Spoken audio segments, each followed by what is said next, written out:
వాసుదేవన్ గారు, after Iran టర్కీని NATO నుంచి బయటకు తీసేస్తారు యుఎస్. దాని తర్వాత టర్కీ మీద పడతారు. Because Turkey is doing same NATO నుంచి బయటకు రాగానే ఇజ్రాయెల్ కూడా సేమ్ థింగ్. ఇరాన్ ఏం చేస్తున్నారు ఇవాళ, టర్కీ అదే చేస్తున్నారు. Missile development, drones. మీకు తెలిసిందే, మన ఆపరేషన్ సింధూర్ పాకిస్తాన్కి ఇచ్చారు డ్రోన్స్, అంతా మిసైల్స్ ఇచ్చారు. Same thing Turkey is doing. So ఇది ఇరాన్ కొంచెం ఫినిష్ అయ్యి అంతా కంప్లీట్ చేసిన తర్వాత చూడండి టర్కీ మీద పడతారు. ఆల్రెడీ నెటన్యాహు నేను చెప్పారు, వార్నింగ్ ఇచ్చాడు ఎర్డోగాన్కి, please be careful with your words, ఎక్కువ మాట్లాడామంటే మీ మీద వేసేస్తానని చెప్పాడు. You are the next target in line అని చాలా క్లియర్గా చెప్పేశాడు ఎర్డోగాన్ మీద. సో ఆ వైపు మనం చూస్తే ఇప్పుడు ఇస్లామాబాద్లో జరిగిన ఒప్పందం, జరగాల్సిన ఒప్పందం జరగలేదు. It was bound to fail. దాంట్లో పెద్ద ఏం చెప్తారు, సర్ప్రైజ్ ఎలిమెంట్ ఏం లేదు. ఇది రాకెట్ సైన్స్ కూడా కాదు. ఎందుకంటే మీరు 21 గంటలు మాట్లాడారు. ఏం మాట్లాడారు? ఎండ్ ఆఫ్ ద డే ట్రంపే అన్నారు సార్, ఎదురు బదురు కూర్చొని మాట్లాడుతున్నారు. మధ్యలో దుబాసి ఉద్యోగం చేశారు షహబాజ్ షరీఫ్ అండ్ ఎదురు కూర్చొని మాట్లాడారు. కానీ ఏంటి, ఎప్పుడైనా వాసుదేవన్ గారు ఈ డిప్లొమసీలో, నెగోసియేషన్లో ఫస్ట్ టైం ఏం జరగదు. మన దాంట్లో క్లియరింగ్ ద థ్రోట్ అంటారు, చేసుకుంటాం మనం మాట్లాడుతున్నాం. దాని తర్వాత మాట్లాడడం మొదలు పెడతాం. మళ్ళీ ఒక నెల తర్వాత మళ్ళీ కలుస్తాం, ఇంకో నెల తర్వాత మళ్ళీ కలుస్తాం. సో మీ పొజిషన్ దగ్గరకు వస్తుంది అన్నమాట. మీరు ఫస్ట్ మీటింగ్లోనే నేను అన్ని ఇష్యూస్ సార్ట్అవుట్ చేసుకుంటాను. ఏది 47-49 సంవత్సరాల తర్వాత కలుస్తున్నారు. 79 తర్వాత ఇప్పుడు కలిశారు ఫేస్ టు ఫేస్. 1979 తర్వాత వీళ్ళిద్దరు ఇప్పుడు కలవలేదు సీనియర్ లెవెల్లో. అట్లాంటి పరిస్థితుల్లో దీనికి టైం ఇవ్వాలి ఉండే. కానీ పాకిస్తాన్కి ఏంటంటే 2 మినిట్ మ్యాగీ నూడిల్ లాగా వాళ్ళకి ఇన్స్టెంట్ రిజల్ట్ కావాలండి. ఎందుకంటే దీని నుంచి సక్సెస్ చూపిస్తే వాళ్ళకి సౌదీ అరేబియా డబ్బులు ఇస్తా అన్నారు, $5 బిలియన్ ఇచ్చారు కూడా. ఇప్పుడు ఇచ్చారని చెప్తున్నారు. ఎందుకంటే యూఏఈకి $3 బిలియన్ లోన్ కట్టాలి. యూఏఈకి సౌదీ అరేబియాకి పడదు, మీకు తెలుసు. యూఏఈ ఏమన్నారు, పాకిస్తాన్ అన్నారు, మా డబ్బులు లేవు, కొంచెం 2-3 నెలల తర్వాత కడతాం అంటే nothing doing, we want the money now అని చెప్పారు. పాకిస్తాన్లో చర్చలు అనగానే ఇమీడియట్గా నా అప్పు నాకు ఇచ్చేసే ఇమ్మీడియట్గా పరిగెత్తుకుంటే సౌదీ అరేబియా దగ్గర వెళ్ళారు. సౌదీ అరేబియా ఏమన్నారు, ఆ డబ్బులంతా ఇస్తాంలే, లోన్గా ఇచ్చేస్తాం మీకు, ఖత్తర్ నేను మేమిద్దరు కలిసి మీకు లోన్ ఇస్తాం, పని చేయాలి, మీ దగ్గర ఉన్న F-16లు, మీ దగ్గర ఉన్న J-15లు అన్నీ తీసుకొచ్చి మా దగ్గర పార్క్ చేయండి. సో పాకిస్తాన్ చాలా థ్రిల్గా అన్నారు, yes very good, we will do it, మిమ్మల్ని ప్రొటెక్ట్ చేయడానికి మేము వస్తున్నాం, మాకు ఒప్పందం ఉంది కదా మన నడిమిట్లో, మిమ్మల్ని కొడితే మమ్మల్ని కొట్టట్టు, మమ్మల్ని కొడితే మిమ్మల్ని కొట్టట్టు, అంతే అగ్రిమెంట్ ఉంది. కాదు, this is a kind of guarantee. రేపు ఆ డబ్బులు కట్టకపోతే ఈ J-15లు F-16లు అంతా మాదైపోతుంది. సౌదీ అరేబియా లాజిక్ అది. సరే పెట్టుకున్నారు, రేపు ఇరాన్ మా వైపు బాంబు వేస్తారంటే ఏం చేస్తారు? పాకిస్తాన్ ఎయిర్క్రాఫ్ట్ మీద వచ్చి పడుతుంది. ఎవరు నష్టం? పాకిస్తాన్కి. సౌదీ అరేబియాకి ఏం పోదు. ఆల్రెడీ కొడుతున్నారు, అరామ్కో ఆయిల్ ఫీల్డ్ మీద కొట్టారు, చాలా చోట్ల కొట్టారు. సో అట్లాంటి పొజిషన్లో పాకిస్తాన్ ఇది కొంచెం ఎక్స్ట్రా స్మార్ట్గా కొంచెం ట్రై చేస్తా, అంటే వరల్డ్ వైడ్ డిప్లొమసీ చూపినప్పుడు నిన్నటి నుంచి చాలా మటుకు ట్రోల్స్ తిరుగుతుంది. షహబాజ్ షరీఫ్ తిరుగుతున్నా అంట, నాకు ఇది హోటల్ బిల్లు కట్టాలి, ఎవడు బిల్లు కట్టకుండా వెళ్ళిపోయిండు అందరూ, ఆయనైతే డైరెక్ట్ ఎయిర్పోర్ట్కి వెళ్ళిపోయిండు వైస్ ప్రెసిడెంట్, ఆయన బిల్లు ఎవడు కడతాడు? 3 స్టార్లో దింపారా, 5 స్టార్లో? అన్ని 5 స్టారే, కానీ ఆ సెరీనా హోటల్ అనే హోటల్ జరిగింది డిస్కషన్. ఇప్పుడు దాని బిల్లు ఎవడు కడతాడని షహబాజ్ షరీఫ్ $1 బిలియన్ ఎయిడ్ అడిగాంట IMF దగ్గర. Anyway that's a troll going on. But Pakistan role ఇంత హైపప్ చేశారు, మన వాళ్ళు కూడా చేశారు. మన దగ్గర కొన్న సెక్యులర్ మీడియా ఉన్నారు చూడండి, మోదీ ఫెయిల్ అయిపోయాడు చూడండి, షహబాజ్ షరీఫ్ ఇంటర్నేషనల్ లెవెల్లో 2 రోజులు కాగానే ఒకడు అడగట్లేదు షహబాజ్ షరీఫ్ని. నిన్న ట్రంప్ ఇంకో స్టేట్మెంట్ ఇచ్చారు, మన మీడియా మొత్తం మిస్ చేసేసి, నేను ఆ ట్వీట్ ఎక్కడో పోయింది నేను చూసిన, BBC వాళ్ళు దాన్ని వాయిస్గా పెట్టారు ఒకటి. ట్రంప్ వాళ్ళ ట్రూత్ సోషల్ ఏమన్నారంటే, I'm thankful to prime minister of Pakistan Shahbaz Sharif and field marshal Asim Munir, my very good friend, who pleaded with me, నాతోని అభ్యంతరం చేశారంట. ఏంటి, మీరు 30-50 మిలియన్ లైవ్స్ని సేవ్ చేశారు ట్రంప్ గారు ఆపరేషన్ సింధూర్లో అని చెప్పి.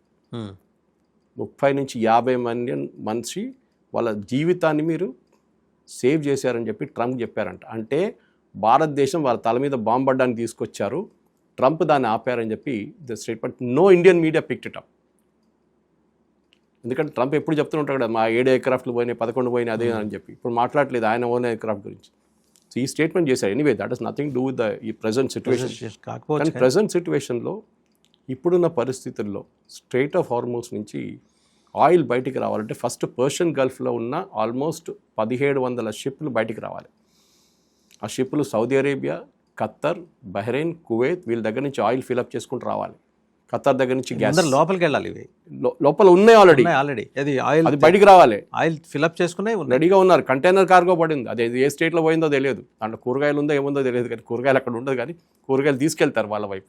కానీ అక్కడి నుంచి తీసుకొచ్చిన ఫర్టిలైజర్ ఉండొచ్చు, ఏదైనా ఉండొచ్చు. అది ఎన్నో రోజులు పడి వాళ్ళకి షిప్లు ఉన్న మర్చెంట్ షిప్స్లో ఉన్న వాళ్ళకి నీళ్లు ఫుడ్ లేదంట అక్కడ. పెథటిక్ కండిషన్లో ఉన్నారు వాళ్ళు. ఎంత 40 రోజులు ఇప్పటికి. 40 రోజులు అంటే వాళ్ళు ఉన్న ఫుడ్ రిజర్వ్స్ మా అయితే ఒక 2 వీక్స్ వస్తాయి కదా సార్. వాళ్ళు ప్లీడ్ చేస్తున్నారు, అంటే వాళ్ళ జర్నీకి సరిపడా పెట్టుకుంటే వాళ్ళు ప్లీడ్ చేస్తున్నారు, మమ్మల్ని ఇక్కడి నుంచి బయటికి వెళ్ళనియండి ప్లీజ్. ఒకసారి మేము ఇక్కడికి బయటికి వెళ్తే మీరు ఏదైనా షాప్ ఒక పక్కన పోర్ట్ తీసుకెళ్ళి మేము అన్నీ కొనుక్కుంటాం, మాకు కావాల్సినంత. మీరు వెళ్ళనీయట్లేదు మమ్మల్ని, ప్లీడ్ చేస్తున్నారు వాళ్ళు. ఇప్పుడు ఈయన అంటున్నారు నేను బయటికి ఇరానియన్ షిప్స్ రాని అంటే, ఇరాన్ అంటాడు అక్కడున్న 1700 షిప్పులను చూడండి, దాంట్లో ఒక్క షిప్ కూడా నేను బయటికి వెళ్ళాను, నేను కొడతాను. And exactly US is waiting for this. నేను చెప్తాను చూడండి వాసుదేవన్ గారు, వాళ్ళు రేపు ఎల్లుండో ఇవాళ కూడా ఉండొచ్చు 2 షిప్పులు పంపిస్తారు, ఖాళీ ఉన్న షిప్పులు పంపిస్తారు. అది కూడా అన్ని ఖరాబ్ అయిన మొత్తం స్క్రాప్కి వచ్చేసిన 2 షిప్పులు బయటికి పంపిస్తాడు. ఇరాన్ ఏం చేస్తాడు, 2 బాంబులు వేస్తాడు, దాన్ని మిసైల్ కొడతాడు, లేకుంటే సూసైడ్ స్క్వాడ్స్ని పంపిస్తాడు చిన్న బోట్స్లో. అది యూఎస్ చూస్తారు, చూడండి కొట్టారా, ఇప్పుడు మేము వాళ్ళు కొట్టబోతున్నాం. సీజ్ ఫైర్ ఇక్కడ, సీజ్ ఫైర్ అంతా పోయిందా ఎప్పుడు 2 వారాలని చెప్పే మేము. Cease fire condition to what, state of Hormuz open ఉండాలి, వీళ్ళు ఓపెన్ పెట్టలేదు, సీజ్ ఫైర్ అయిపోయింది, మేము కొట్టేస్తాం. And this time Vasudevan garu war will be fantastically out right. ఏమైనా చెప్పినా కానీ ఇరాన్ ఇన్ని రోజులు వాళ్ళు ఎలానో అడ్డుకున్నారు వాళ్ళు, కానీ వాళ్ళ కెపాసిటీ లేదు ఇంకా అయిపోయింది. దానికోసం వాళ్ళు నెగోసియేషన్కి వచ్చారు. ఇరాన్ రెవల్యూషనరీ గార్డ్స్ ఇవాళ కూడా వచ్చింది మీడియాలో, ఇంటర్నేషనల్ మీడియాలో, that Iran revolutionary guards object చేశారంట, డెలిగేషన్ వెళ్లకుండా అడ్డుకున్నారంట. But the speaker himself former commander of IRGC, former కదా, ఫార్మర్ కాదు కదా, ఇప్పుడు ఉగ్రవాద భావజాల నుంచి వచ్చినాడే కదా. కానీ ఇప్పుడున్న వాళ్ళు ఈ ఫస్ట్ వాళ్ళు టాప్ లెవెల్ కొట్టేశారు, గుర్తుంది కదా, ప్రెసిడెంట్ ట్రంపే చెప్పాడు. సెకండ్ లెవెల్ కొట్టేశాడు. ఈ థర్డ్ లెవెల్ వాళ్ళు చాలా హార్డ్ కోర్ ఫెలోస్. ఇతను బహుశా సెకండ్ లెవెల్ మ్యాన్ అయ్యొచ్చు, ఎవరు స్పీకర్. సో మీరు టాప్ లెవెల్ 2 లెవెల్ కొట్టేసినప్పుడు ఈ మిడ్ లెవెల్ వాళ్ళు యంగ్స్టర్స్ వాళ్ళది కొట్టాలరా యూఎస్ అని చెప్పి వాళ్ళు కూరుకోరు. వాళ్ళు వీళ్ళ దగ్గర అబ్జెక్ట్ చేశారంట, మీరు ఎట్లా వెళ్ళారు అని చెప్పేసి పాకిస్తాన్కి వెళ్ళకూడదని చెప్పారంట. లాస్ట్ మినిట్ దాకా they didn't take a decision దీని గురించి. ఇప్పుడు వీళ్ళు వెళ్ళారు, తిరిగి వచ్చారు. ఇప్పుడు వాళ్ళని ఐఆర్జీసీదే ఫైనల్ కాల్ కదా, వాళ్ళు వైలేట్ చేసి ఎలా వచ్చారని. నేను mark my words, Israel first bombing ఎవడో వెళ్ళాడు అక్కడికి, 3-4 ఎవరో వెళ్ళారు, వాడిని కొడతారు. ఫారిన్ మినిస్టర్, వాళ్ళ స్పీకర్, వీళ్ళని కొడతారు ఫస్ట్. నువ్వు ఎందుకు వెళ్ళావు అక్కడ అని చెప్పి ఇజ్రాయెల్ వాళ్ళ మీద 2 బాంబులు వేసేస్తారు. సో ఆ లీడర్షిప్ కూడా ఫినిష్ అయిపోతుంది. సో ఈ particular talks was doom to fail. It was only a circus. ఒక ఇంటర్నేషనల్ సర్కస్ జరిగింది ఆ రోజు. 2 రోజుల ముందు పాకిస్తాన్లో ఏ రిజల్ట్ దాంట్లో రాదని అందరికీ తెలుసు, ఎందుకంటే president Trump is very insistent, నాకు మీ న్యూక్లియర్ ప్రోగ్రామ్ని 0 చేసేసేయాలి.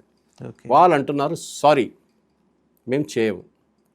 ఇన్ఫ్యాక్ట్ స్ట్రేంజ్లీ వాసుదేవన్ గారు, మీకు గుర్తుంటుంది అదంతా మొదలైనప్పుడు ఫస్ట్ ఏమన్నారు, పాకిస్తాన్ అన్నారు అమెరికా మాకు ఒక 15 పాయింట్లు పంపించారు త్రూ పాకిస్తాన్, ఇరాన్ అన్నారు, పాకిస్తాన్ వాళ్ళు తీసుకొచ్చిన 15 పాయింట్లు తీసుకొచ్చారు, మేము దాన్ని పక్కన పడేసాం. వీళ్ళు 10 పాయింట్లు పంపించారంట చాట్ జీపీటీలో కొట్టి, అది ఈయనే అన్నారు, వైస్ ప్రెసిడెంట్ వ్యాన్స్ అన్నారు, మేము అది చింపేసి డస్ట్బిన్లో పడేసాం. వాళ్ళు ఇంకోటి 10 పాయింట్లు పంపిస్తారు తర్వాత. దాంట్లోనే డిస్ప్యూట్ జరిగింది. దాంట్లో మన ప్యాలెస్టైన్ కాదు, వాళ్ళ అసోసియేటెడ్ ఆర్గనైజేషన్ మీద కొట్టకూడదు అని చెప్పేసి ఒక కండిషన్ పెట్టారు. లెబనన్ కానీ అంటే హెజ్బుల్లా, హమాస్, హుతీల మీద ఏం చేయకూడదని. That is also part of the cease fire అన్నారు. అమెరికా అన్నారు, ట్రంప్ అన్నారు సారీ మా కాపీలో అది లేదు. వాళ్ళ కాపీలో అది లేదు కదా నిజంగానే. వాళ్ళు పాకిస్తాన్ వాళ్ళు మీకు తెచ్చిచ్చిన దాంట్లో ఉండొచ్చు, మా దాంట్లో లేదు. Okay, very simple as that. So మీరు నెగోషియేట్ ఎక్కడి నుంచి చేశారు? మీరు అమెరికన్ ఇచ్చిన ప్రపోజల్ కాదు నెగోషియేట్ చేసింది, ఇరాన్ ఇచ్చిన ప్రపోజల్ని నెగోషియేట్ చేశారు అమెరికా. అక్కడే ఫస్ట్ గేమ్ పోయింది. అక్కడే వాళ్ళు ఇచ్చిన 10 కండిషన్స్లో 10 కూడా వీళ్ళు అంగీకరించలేదు అమెరికా. సారీ బహుశా ఒక్క కండిషన్ దేవుడు అగ్రీడ్, ఆల్మోస్ట్ వచ్చారంట. ఏంటి, మీరు స్ట్రేట్ ఆఫ్ హార్మోజ్ ఓపెన్ పెడితే మీ దగ్గర మీ అసెట్స్ మా దగ్గర పడినాయి కదా బిలియన్స్లో, అది కొంచెం రిలీజ్ చేస్తాం, కానీ మీ స్ట్రేట్ ఆఫ్ హార్మోజ్ ఓపెన్ పెట్టాలి. అండ్ ఈ యుద్ధానికి ఎప్పుడు ఇరాన్ ఆలోచించడం కూడా లేదు వాళ్ళకి ఇట్లాంటి ఒక అడ్వాంటేజ్ వస్తుందని. వాళ్ళు 51కి తిరిగి వెళ్ళినప్పుడు మేము ఇప్పుడు మాట్లాడామను దెన్ ద రియల్ 51 ఇట్లా ఒక జరిగిందిరా అప్పుడు మనం కూడా చేస్తే ఎట్లా ఉంటుంది అది. మొత్తం లోకంకి వెళ్ళాల్సిన క్రూడ్ ఆయిల్ది 20% మనం తగ్గించేసొచ్చు. అవును. ఫర్టిలైజర్, బ్యూటేన్, ప్రొపేన్, హీలియం, ఈ గ్యాస్లన్నీ ఆపొచ్చు. పెట్రోకెమికల్స్, మీకు ప్లాస్టిక్ బాటిల్ ఉండవు ఇంకొక 3-4 నెలల తర్వాత మీద లేదు. అక్కడి నుంచి వచ్చే పెట్రోకెమికల్స్ అంతా ఆపేస్తాయి. చాలా ఉన్నాయి బై ప్రోడక్ట్స్ దాన్ని. Okay, you can source from some other destination, అది ఇంకోటి. కానీ ఇమ్మీడియట్గా మీరు చేయలేరు. సో మనం అనుకుంటాం ఎక్కడో జరిగిన యుద్ధం మనకేం పోయిందని. కానీ ఇప్పుడు ప్రెసిడెంట్ ట్రంప్ కూడా చాలా క్లియర్గా తెలిసిపోయిందంటే వాసుదేవన్ గారు దీన్ని తను ఆపాల్సి వస్తుంది. Short term pain is long term gain అని చెప్పి జిహెచ్ఎంసీ వాడు బోర్డు పెడతాడు. అట్లనే ఇది కూడా మీరు ఒక వారం సహించండి, వారం ప్లీజ్, ఆయిల్ ప్రైసెస్ పెరుగుతుంది, ఇన్ఫ్లేషన్ పెరుగుతుంది. ట్రంప్కి అక్కడ డొమెస్టిక్లో అదే పెద్ద ప్రాబ్లమ్ వాసుదేవన్ గారు. ఆయన రిపీటెడ్గా వాళ్ళ రిపబ్లికన్స్ చెప్తుంది ఇది. కాస్ట్ ఆఫ్ లివింగ్ పెరిగిపోయింది అమెరికాలో, not just America, entire Europe also, లోకంలో ప్రతి కంట్రీలో. బహుశా మనమే ఒక్కటే ఉన్నాం which is still controlling the inflation. అంటే మనకి నెలాఖరు దాకా ఉంటుంది అది. అంటే మనకి ఆయిల్ ఉంది మన దగ్గర, ఉంది. ఇప్పుడు కూడా ఎలక్షన్స్ కూడా ఉన్నాయి కదా మన దగ్గర. ఆయిల్ అమ్ముతున్న పెట్రోల్ 21 రూపాయలు లాస్ట్లో అమ్ముతున్నారు ఒక లీటర్కి ఆయిల్ కంపెనీస్. డీజిల్ ఏమో 25 రూపాయలకి అమ్ముతున్నారు నష్టాన్ని. Okay, they can bear it, ఎందుకంటే ఇప్పుడు ఇన్ని రోజులు వాళ్ళు ప్రాఫిట్స్ అక్యుములేట్ చేసుకున్నారు కదా, దాని నుంచి కొంచెం నష్టం దాన్ని తీసుకోవచ్చు వాళ్ళు, ప్రాబ్లం లేదు. ఎక్కువ రోజులు నడవదు. ఓకే, అది కాకుండా మనం మిగతా సోర్సెస్ నుంచి కూడా తెప్పించుకుంటున్నాం. కానీ మెయిన్గా ఆయిల్ ప్రైసెస్ తగ్గాలి. ఈవెన్ ప్రెసిడెంట్ ట్రంప్కి ఇది చాలా పెద్ద ప్రాబ్లం. ఆయిల్ ప్రైసెస్ తగ్గాల్సిందే, ఎందుకంటే అది తగ్గితేనే మొత్తం అన్ని స్టాక్ మార్కెట్ పైకి వెళ్తుంది, ఆయిల్ ప్రైసెస్ తగ్గుతుంది, కాస్ట్ ఆఫ్ లివింగ్. ఎందుకంటే అమెరికా లాంటి దేశాల్లో ప్రోడక్ట్స్ ఒక సైడ్ నుంచి ఒక సైడ్కి తీసుకెళ్ళాలంటే కంట్రీలో ట్రక్స్ వాళ్ళ చాలా పెద్ద బిజినెస్, ట్రక్కింగ్. ఈ ట్రక్స్లో తీసుకెళ్తారు ప్రోడక్ట్స్ చాలా మాట. వాళ్ళ డీజిల్ ప్రైసెస్ పెరిగినప్పుడు ఏమవుతుందంటే వాళ్ళు తీసుకెళ్లే ప్రోడక్ట్స్ ప్రైస్, ట్రాన్స్పోర్టేషన్ కాస్ట్ పెరుగుతుంది ఆటోమేటిక్గా. ఇది అదే జరుగుతుంది. గల్ఫ్లో చూడండి, వీళ్ళ దగ్గర అన్నీ ఉన్న గల్ఫ్లో ఏమవుతుంది ఇప్పుడు, మీరు ఏ సూపర్ మార్కెట్ కానీ అక్కడ రేట్లు పెరిగినాయంట, డబుల్ ట్రిపుల్ అయిపోయినాయంట. ఎందుకంటే వాళ్ళ దగ్గర వాళ్ళు ఏం పండించారు అక్కడ, మ్యాక్సిమం డేట్స్ ఉంటుంది వాళ్ళ దగ్గర అంతే. మిగతా దేశాల నుంచి తెచ్చుకుంటారు. చికెన్ నుంచి, మటన్ నుంచి, రైస్ నుంచి, గోధుమలు అన్నీ బయట నుంచి తెచ్చుకుంటారు. ఫ్రూట్స్, వెజిటబుల్స్ అన్నీ ఇప్పుడు అన్నీ ఆగిపోయినాయి. Cost has gone up dramatically. So అందరి మీద ఇంపాక్ట్ ఉంది. సో ప్రెసిడెంట్ ట్రంప్ ఆబ్వియస్లీ ఆయనకు తెలిసిపోయింది, ఆయనకు ఉన్నది వారం 10 రోజులు అంతే. ఈ వారం 10 రోజుల్లో he has to sort this problem out once and for all. So ఆయన ముందు ఒక మెనూ పెట్టుంటారు వాళ్ళ ఆర్మీ, అంటే ఆర్మ్ ఫోర్సెస్, సెంట్కామ్ పెట్టుంటారు. ఇది మన దగ్గర ఉన్న ఆప్షన్స్. స్ట్రేట్ ఆఫ్ హార్మూజ్ బయట నుంచి బ్లాక్ చేయండి, లోపలికి వెళ్ళి షిప్ లోపల అలౌ చేయకండి, బయటకు. That's a political decision, it is not a military decision. Military decision ఏముంటుంది, ఇరాన్ దగ్గర ఇంకేం మిగిలిపోయో అదన్నీ కొట్టండి. ఓకే, ఇరాన్ దగ్గర ఉన్న లీడర్షిప్ ఎవరైనా మిగిలిపోయారు వాళ్ళని కొట్టండి. Okay, don't destroy their infrastructure.